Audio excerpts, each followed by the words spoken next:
The kind of love that feels like fate doesn't announce itself with fireworks. It whispers.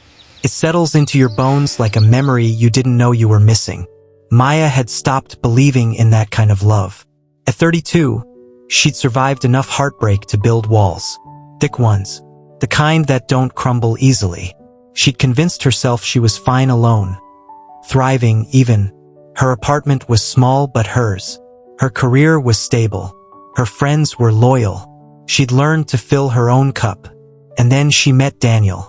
It happened on a rainy Tuesday at a bookstore. The kind of meet-cute that belongs in movies, not real life. She was reaching for a worn copy of The Alchemist on the top shelf. Standing on her toes, fingers just grazing the spine. And then a hand, larger, warmer, reached over her shoulder and pulled it down. "Careful," he said, his voice low and gentle. "That shelf's been wobbly for weeks." She turned, and there he was. Dark hair slightly damp from the rain. Eyes that crinkled at the corners when he smiled. A presence that felt safe. "Thank you," she managed, clutching the book to her chest. "Good choice," he said, nodding at the cover. "Changed my life when I was 25. "Mine too," she replied. "Read it during the worst breakup of my life." He tilted his head, studying her with an intensity that should have felt invasive but didn't. "Then you already know. Sometimes you have to lose everything to find your personal legend." She laughed. Actually laughed. "Are you always this philosophical with strangers?" "Only the interesting ones." They talked for an hour. Then two. The bookstore closed around them, the owner gently ushering them toward the door with an amused smile. They stood outside under the awning, rain drumming a rhythm on the fabric above their heads, and neither wanted to leave. "Can I?" Daniel hesitated, shoving his hands in his pockets. "Can I get your number? I'd really like to continue this conversation." Before we go any further, comment where in the world you're watching from and make sure to subscribe because tomorrow's story is one you don't want to miss. Now back to the story. Maya's walls trembled. She gave him her number. The first 3 months felt like falling. Daniel called every morning at 7:30, right when she was pouring her coffee. His voice became her favorite way to start the day. "Good morning, beautiful," he'd say, and she could hear the smile in his voice. "Tell me something that makes you happy." Simple question, devastating effect. He remembered everything. The name of her childhood dog, her favorite flower, peonies, not roses. The way she took her tea, Earl Grey, no sugar, splash of milk. He listened like her words were scripture. Their dates were thoughtful, never extravagant. Picnics in the park where they'd lie on a blanket and name cloud shapes. Late-night drives with no destination, just music and conversation. A cooking class where they laughed so hard at their failed soufflé that the instructor asked them to leave. He told her about his childhood. Growing up in Colorado, hiking with his father, losing his mother to cancer when he was 19. "I think that's why I hold on so tight to the people I love," he'd said one night, his fingers tracing patterns on her palm. "Life taught me early that nothing's guaranteed." She'd squeezed his hand. "I'm not going anywhere. Promise. Promise." The intimacy deepened in ways that terrified and thrilled her. Late-night video calls where they'd fall asleep with phones propped on pillows, just to feel less alone. Text messages at 2 a.m. thinking about you. "Can't sleep. You've ruined me in the best way." He shared his dreams, opening his own architecture firm, traveling to Japan, building a life with someone who understood that love isn't about perfection. It's about showing up. "I want the messy kind of love," he told her one evening, tucked together on her couch. "The kind where we see each other's worst and stay anyway." Maya felt the last of her walls crumble. This is it, she thought. This is the one. The red flags started small, subtle enough to dismiss, easy to rationalize. It was the way his phone was always face down, how he'd sometimes take calls in another room. His voice hushed, returning with a smile that didn't quite reach his eyes. "Work stuff," he'd say. "My boss is a nightmare." There were weekends he'd disappear. Not entirely, he'd still text, still call. But he'd be vague about his plans. "Family thing," he'd explain. "My sister's going through a rough time." I need to be there for her. Maya understood. She respected it even. Family came first. But then there were the inconsistencies. He'd mentioned growing up in Colorado. But once, half asleep, he'd murmured something about winters in Michigan. When she'd asked about it the next morning, he'd looked confused. Did I say Michigan? I meant, we visited there a lot. Family friends. He'd told her his mother died when he was 19. But his phone wallpaper, she'd glimpsed it once when he was in the shower, showed an older woman who looked remarkably like him, smiling at a recent-looking holiday dinner. That's my aunt, he'd said quickly when she'd mentioned it. I call her Mom. She raised me after. It made sense. All of it made sense. Until it didn't. The beginning of the end started with a grocery store. Maya was picking up wine for dinner. Daniel was coming over, and she wanted everything perfect. She was debating between Pinot Noir and Cabernet when she heard it. His laugh. That specific, warm, genuine laugh she'd recognize anywhere. She turned, smiling, ready to surprise him, and froze. Daniel stood 3 aisles over, his arm around a woman. A beautiful woman with kind eyes and auburn hair pulled into a messy bun. They were laughing together, reading the label on a pasta sauce jar, and there was an ease between them that spoke of years, not months. The woman leaned up and kissed his cheek. He kissed her back, on the lips, soft and familiar, and Maya watched her entire world tilt sideways. She couldn't move, couldn't breathe, just stood there, bottle of wine clutched in white-knuckled fingers, as Daniel and this woman, his wife, her brain supplied helpfully, cruelly, continued shopping, oblivious to the nuclear bomb they just detonated in her chest. They looked happy, natural, like every other couple in the store. Maya set down the wine, walked out, made it to her car before the shaking started. She didn't call him, didn't text.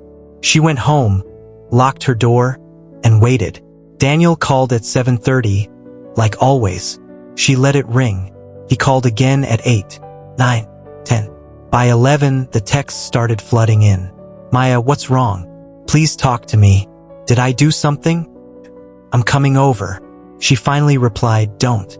3 dots appeared, disappeared, appeared again. What happened? Her fingers trembled as she typed. Who is she? The dots vanished. For 5 full minutes, nothing. Then, can we talk in person? Please. No. Who is she? Daniel? Another agonizing pause. It's complicated. Maya laughed. A harsh, broken sound that scared her. Try me. Her name is Rachel. We've been married for 8 years. There it was. The truth, laid bare in a text message. 8 years. 8 years.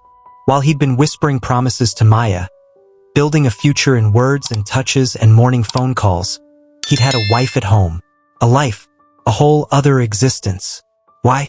She typed, even though she knew no answer would be enough. I never meant for this to happen. What we have is real, Maya. I love you. You're married. I know. God, I know. It's been over for years. We're just going through the motions. I was going to tell you. I just needed time to figure out how to leave. Classic lines. She'd heard variations in movies, in friends' stories, in warnings she'd never thought would apply to her. Don't contact me again. Maya, please. She blocked his number. And then she sobbed. The next 3 days were a fog. Maya called in sick to work, ignored her friends' worried messages, lived in her bathrobe, surviving on crackers and shame, because that's what consumed her. Not just heartbreak, but shame. How had she been so blind? She replayed every moment, every conversation, searching for the signs she'd missed. They were there, obvious in hindsight, glaring in their clarity. The face-down phone, the weekend disappearances, the vague explanations. She'd chosen to believe him, chosen to trust, and that made her complicit, didn't it? You should have known, her brain whispered cruelly. You should have asked harder questions. On the 4th day, there was a knock at her door. She ignored it. The knocking persisted. Maya, a woman's voice, unfamiliar. Please, I just want to talk. Maya's stomach dropped. She opened the door a crack. The woman from the grocery store stood there, Rachel. Daniel's wife. She looked exhausted, eyes red-rimmed, mascara smudged. "I'm sorry to just show up," Rachel said quietly. "Daniel doesn't know I'm here. Can I come in?" Every instinct screamed to slam the door. But Maya saw something in Rachel's face. Not anger, but recognition. The look of someone who'd been shattered by the same hands. She opened the door wider. They sat across from each other at Maya's small kitchen table. Two women connected by betrayal. "How did you find me?" Maya asked, her voice hoarse. "His phone," Rachel said. "I found your messages after you blocked him. He'd screenshot them before you did, trying to figure out what went wrong." She laughed bitterly. "What went wrong? As if it wasn't obvious." "I didn't know," Maya said, needing her to believe it. "I swear, I didn't know about you." "I know." Rachel's voice cracked. "You're not the first." The words hung between them. "Not the first. There was another woman 2 years ago," Rachel continued, staring at her hands. "Emily. I found out through a friend who saw them at a restaurant 3 towns over." Daniel cried, begged forgiveness, swore it was a mistake, said he was going through a midlife crisis, that I was the only one who mattered. Maya felt sick. "I stayed," Rachel whispered, "because we'd been together since college, because I'd invested 12 years, because he convinced me it was my fault, that I'd been distant, focused too much on my career, stopped making him feel special." She looked up, eyes blazing. "He made me believe I'd driven him to it. That's not." "I know. Now I know. But God, Maya, the way he talks, he makes you feel like you're the sun. Like he's been stumbling in darkness his whole life until he found you." Maya's eyes filled. "He told me I'd ruined him in the best way. He told me I was his soulmate." They sat in the wreckage of their shared delusion. "Why are you telling me this?" Maya finally asked. Rachel met her gaze. "Because you deserve to know who he really is. Because I wish someone had warned me. And because..." She swallowed hard. "I'm leaving him. Finally. I filed for divorce yesterday." "Rachel, I should have done it years ago, but I kept hoping he'd change. That the man I fell in love with was still in there somewhere." She stood, gathering her purse. "He's not. That man never existed. It was always a performance." At the door, Rachel paused. "Don't let him come back, Maya. He'll try. He'll say everything you want to hear. He's good at that, making you feel chosen, special. But it's a script. And there's always another woman waiting in the wings to hear the same lines." After she left, Maya sat in the silence. And something shifted. The shame that had been eating her alive began to transform into something sharper. Anger. Daniel showed up 2 days later. Maya had known he would. Men like him always came back, convinced their charm could repair what their lies had destroyed. She answered the door but didn't let him in. He looked terrible. Unshaven, eyes bloodshot, clothes rumpled. "Maya, thank God. I've been going crazy. Please, let me explain." "No. Just 5 minutes. That's all I'm asking." He paled. "She came here. She told me about Emily, about the others I'm sure existed, about how you make each of us feel like we're the exception when really we're just the pattern. That's not fair." "Fair?" Maya's voice rose. "You lied to me for months. You let me fall in love with you while you went home to your wife every night. You made me the other woman without giving me the choice. It wasn't like that. Then what was it like, Daniel? Explain it to me. Make it make sense." He ran a hand through his hair, and she saw it, the calculation behind his eyes, the scrambling for the right words, the right emotion to display. "I love you," he said, and his voice broke perfectly. "I know I messed up. I know I should have told you about Rachel from the start. But what we have is real, Maya. You have to believe that. Is it? Or am I just the current performance?" "Don't say that. Rachel said you told her she was your soulmate. You told me I'd ruined you in the best way. How many other women have heard those exact lines? You're different." "No." Maya's voice was steel now. "I'm not. And that's what you can't stand. Isn't it? That I finally see you clearly. His mask slipped, just for a second, but long enough.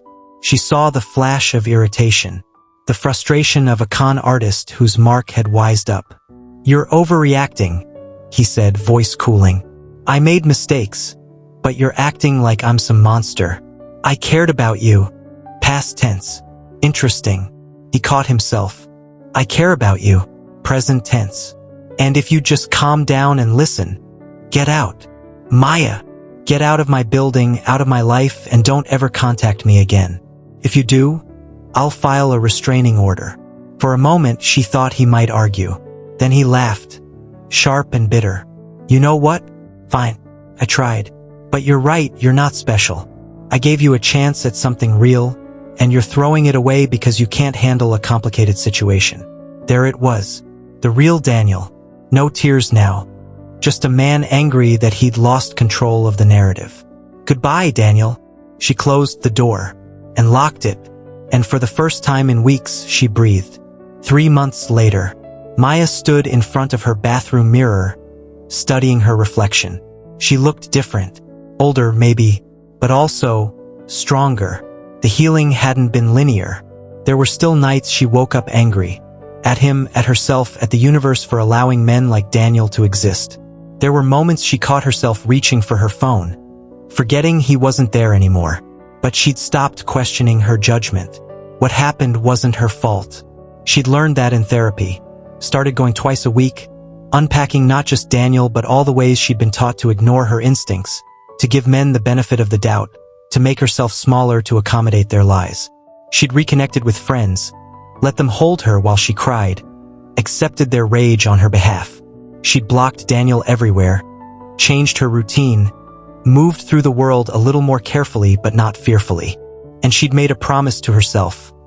Never again would she ignore the red flags. Never again would she choose hope over truth. Her phone buzzed. A message from Rachel. "Coffee next week? I'm in town." They'd stayed in touch, two survivors of the same wreckage, rebuilding separately but parallel. Maya smiled and typed back, "Absolutely. I'll pick the place." She set down her phone and looked at herself again. "You're going to be okay," she whispered to her reflection. And this time, she believed it. 6 months after Maya closed that door, Daniel tried one more time. A letter arrived, handwritten, pages long, full of apologies and explanations and promises. "I've changed," he wrote. "I'm in therapy. I've learned so much about myself, about why I hurt the people I love. I'm not asking you to take me back. I just need you to know that what we had was real, that you changed me, that I'll spend the rest of my life grateful for our time together, however brief." Maya read it once. Then she did something that would have been impossible months ago. She laughed, because she recognized the performance now, saw the strings he was trying to pull.